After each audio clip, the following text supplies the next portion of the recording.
ஆனா உண்மையிலே நான் சொல்லணும், இது எனக்கு தெரிஞ்ச விஷயம். தரவின் வந்து நம்ம லாஸ்ட் அந்த கொடுத்த வந்து அந்த ட்ரில்லிங், அந்த ட்ரைனிங், அந்த பிராக்டிஸ், அப்புறம் எக்ஸசைஸ் எல்லாம் கொடுத்தது, அவர் வீட்டுல போயிட்டு ராவா உட்காந்து படிச்சுக்கிட்டு இருந்தது, இதெல்லாம் வந்து உண்மையிலேயே சூப்பர். அதுதான் வந்து அவர் வந்து உதவி செஞ்சிருக்குது. மாணவர்களே, திருப்பியும் மாணவர்களே, நீங்க பாத்தீங்கன்னா நம்ம ஏன் இது வந்து நான் உங்கள்ட்ட வந்து வலியுறுத்தி நான் சொல்றேன் மாணவர்களே, ஏன்னா நீங்க நல்லா புரிஞ்சுக்க, நீங்க வந்து ஃபெயிலிங் கேட்டகரியில இருந்தீங்கன்னா அது என்றைக்குமே அது அப்படிதான் இருக்கணும் கிடையாது. நீங்க வந்து ஒரு நல்ல ஆசிரியர் நாடி வந்தீங்கன்னா அந்த ஆசிரியர் வந்து உங்களுக்கு சிறந்த முறையில வந்து உங்களுக்கு கவனிப்போம், உங்களுக்கு வந்து தேவையான விஷயங்கள் வந்து உங்களுக்கு கத்துக் கொடுத்தாங்கன்னா, அதை பாடத்தை சுலபமா கொண்டு போயிட்டு என்னென்ன படிக்கணும் உங்களுக்கு தெரிய வச்சாங்கன்னா, அதே மாதிரி நீங்க கடைபிடிச்சீங்கன்னா நிச்சயமாக நீங்களும் வந்து அந்த ஃபெயில இருந்து புஷ் பண்ணி ஒரு நல்ல ரிசல்ட் எடுக்கிறது வாய்ப்பு இருக்கு. தவிர சொல்ற மாதிரி சோ ஏராளமான மாணவர் ரெக்கார்ட்ல வந்து ஒரு ஃபெயிலிங் கேட்டகரியில இருந்து புஷ் பண்ணி நல்ல ரிசல்ட் எடுத்திருக்காங்க. சோ இதுதான் வந்து ஒரு அற்புதமான ஒரு விஷயம். சோ மேடம், இப்ப தருவீனுக்கு வந்து நீங்க வந்து காஸ்ட் பே அவருக்கு வந்து சூஸ் பண்றதுக்கு இருக்கிறீங்க யூனிவர்சிட்டியில அப்ளை பண்றதுக்கு. அப்ப இப்ப இந்த மாதிரி அவர் வந்து ரிசல்ட் எடுத்திருக்கிறாரு, அவருக்கு கிரெடிட் வந்து ஏராளமா இருக்கு. அங்க அவர் வந்து கண்டிப்பாக வந்து ஒரு 7க்கு மேல கிரெடிட் வச்சிருக்காரு. அப்போ உங்களுக்கு காஸ்ட் சூஸ் பண்றது உங்களுக்கு ரொம்ப சுலபமா இருக்கு. ஆமாங்க வரீங்களா மேடம்?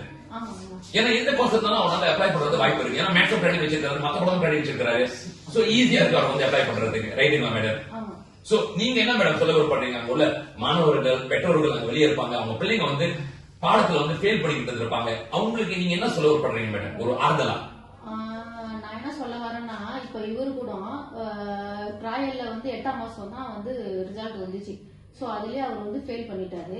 ஆனா நானும் அவரை விடாம அவரை ரொம்ப புஷ் பண்ணி இல்ல நீ செஞ்சே ஆகணும்னு சொல்லி ரொம்ப புஷ் பண்ண அவரை. சோ அவரும் எஃபர்ட் போட்டாரு.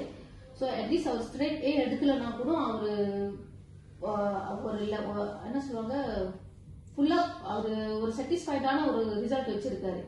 சோ அது வரைக்கும் என்ன சொல்றேன்னா, பேரண்ட்ஸ் ப்ளீஸ் விட்டுறாதீங்க, அவங்களால கண்டிப்பா முடியும். அவங்களுக்குன்னு ஒரு ஒரு ஒரு திறமைன்னு ஒண்ணு இருக்கும். சோ நீங்க அவங்களுக்கு கொஞ்சம் எஃபர்ட் போட்டு அவங்களுக்கு கொஞ்சம் நம்ம கொஞ்சம் சாக்ரிஃபைஸ் பண்ணி அவங்களுக்கு கொஞ்சம் நம்ம உதவி பண்ணோம்னா கண்டிப்பா அவங்களால செய்ய முடியும்.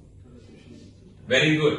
முக்கியமா வந்து எல்லா பேரண்ட்ஸும் வந்து அவங்க பிள்ளைங்களுக்கு வந்து ஒரு நல்ல ஒரு தூணா இருந்தாங்க, பின்னாடி இருந்து மோட்டிவேட் பண்ணிட்டு அவங்க புஷ் பண்றது மட்டும் பத்தாது, அவங்களை வந்து சில முக்கியமான கிளாஸ் இடத்த தேடி கண்டுபிடிச்சு நல்ல ஆசிரியர்கள் தேடி, இப்போ உதாரணம் ஒரு டியூஷன் அக்காட்ல பாருங்க, அவங்க வந்து காஞ்சாங்கல இருந்தா கூட பிஜே வரைக்கும் வந்து அவங்க சாக்ரிஃபைஸ் பண்ணி தமிழ் வந்து விட்டுட்டு போயிட்டு வந்துட்டு இருந்தாங்க. சோ கடினமா இருந்திருக்கலாம், ஆனா இந்த ரிசல்ட் பார்க்கும்போது மனசு வந்து ரொம்ப ஆறுதலா இருக்கு, மனசு ரொம்ப சந்தோஷமா இருக்குது. சோ இந்த மாதிரி சாக்ரிஃபைஸ் பண்ணணும். எல்லா பேரண்ட்ஸும் அவங்க பிள்ளைங்களுக்கு வந்து சாக்ரிஃபைஸ் பண்றதுக்கு ரெடியா இருக்கணும். மாணவர்களே, பெற்றோர்களே, நல்லா புரிஞ்சுக்கங்க, நம்ம குடும்பத்துல வந்து ஒவ்வொரு குடும்பத்திலயும் வந்து ஏராளமான பட்டதாரி உருவாகணும். நம்ம தமிழ் சமுதாயம் வந்து தலை நிமிர்ந்து வந்து வாழணும்னா கண்டிப்பாக நம்மளுக்கு வந்து அந்த ரிசல்ட் வேணும். நம்மளோட பிள்ளைங்க வந்து பட்டதாரியா வந்து மாத்தி நம்ம வந்து அமைச்சு கொடுக்கணும். இந்த மாதிரி நீங்க செஞ்சீங்கன்னா ஒவ்வொரு குடும்பத்திலயும் வந்து நிறைய பட்டதாரி வந்து உருவாகி வந்தாங்கன்னா நம்ம சமுதாயமே வந்து ஒரு நல்ல வந்து ஒரு சிறப்பான சமுதாயமா மாறி வரும். இது கண்டிப்பாக, இது ஆணித்தளமாக நான் சொல்றேன். தருவின் நீங்க அவங்க மாணவர்கள் சொல்ல விருப்பப்பட்டீங்க, தருவின் யாருக்கும் ஃபெயில் பண்ண மாணவர்கள் அங்க இருப்பாங்க, மோசமா கத்தரிச்சுக்கிட்டு கண்ணீர் செஞ்சுக்கிட்டு கஷ்டப்பட்டுக்கிட்டு வேதனைப்பட்டுக்கிட்டு, அவங்க கிட்ட நீங்க என்ன சொல்ல விருப்பப்படுறீங்க தருவின்? Okay, it's just simple as that. Failure வந்துட்டு என்னைக்குமே நினைச்சு நிக்கோன்றது வந்துட்டு is just wrong statement. Don't think that. It's just make it simple. You will not win immediately, but definitely one day. That's the thing. That's the key. That's how I get my mind. Okay. So அதை நான் mind வச்சுக்கிறனால தான் ட்ரையல்ஸ்ல வந்து நான் fail பண்ணேன். So I just think like that. Okay, இது என் time இல்ல. Maybe I might fail now, but not on SPM. That's how I did this. That's it. So just keep it in mind. You won't fail every day. One day there will be your chance. Until that, just keep working. Just don't give up on yourself. சுருக்கம் என்ன சொல்றீங்கன்னா, விடாமுயற்சி கடினமான உழைப்பு. ஆமாங்களா இல்லைங்களா? விடாமுயற்சி விஸ்வரூப வெற்றி. That's it. Very good. So அந்த உழைப்பு போட்டது தயாரா இருந்தாக்கா நிச்சயமாக வெற்றி உங்களுக்கே வந்து அமையும். சார், அடுத்ததாக நீங்க வந்து ஏதாவது சொல்ல விருப்பப்படுறீங்களா சார்? ஓகே, எனக்கு வந்து அவரோட ரிசல்ட்டோட இது வந்து எனக்கு ரொம்ப ஹாப்பி. ஸோ அவர் வந்து அடுத்த லெவலுக்கு போக முடியும்ன்றது சந்தோஷமான ஒரு விஷயம். உங்களுக்கே இப்போ அவர் மேல ஒரு நம்பிக்கை வந்துருச்சு. ஆமா, பாருங்க மாணவர்களே, உங்க அப்பா அம்மாவுக்கு வந்து நீங்க என்ன வந்து கொடுக்கணும், இந்த மாதிரி ஒரு நம்பிக்கை வந்து கொடுத்தீங்கன்னா அவங்க எவ்வளவு சந்தோஷமா இருப்பாங்க.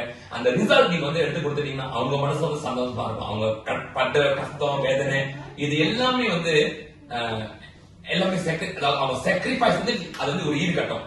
சோ தயவு செய்து அந்த ரிசல்ட் வந்து எடுத்து கொடுத்துருங்க. கஷ்டப்பட்டு உழைங்க, உழைப்பு போடுங்க, கவலைப்படாதீங்க. நல்ல ஆசிரியர்கள் நாடுங்க. கண்டிப்பாக டியூஷன் அகாடமில சிறந்த ஆசிரியர்கள் இருக்கிறோம் உங்களை வழி நடத்துறதுக்கு, உங்களுக்கு உதவி செய்யறதுக்கு. இந்தியன் மாணவர்கள் கண்டிப்பா நீங்க இங்க வந்தீங்கன்னா இங்க எல்லாமே இந்தியன் ஆசிரியர்கள் உங்களை வந்து ஹெல்ப் பண்ணி கொண்டு வரதுக்கு நாங்க தயாரா இருக்கிறோம். சரிங்களா? மீண்டும் சந்திப்போம். உடாமுயற்சியை கடைபிடிங்கள். தயவு செய்து கிவ் அப் பண்ணாதீங்க. உங்களால முடியும். நான் முழுமையா நம்புறேன். முயற்சியை போடுங்க, உழைப்ப போடுங்க. வெற்றி உங்களுக்கே வந்து அமையும். நன்றி, வணக்கம்.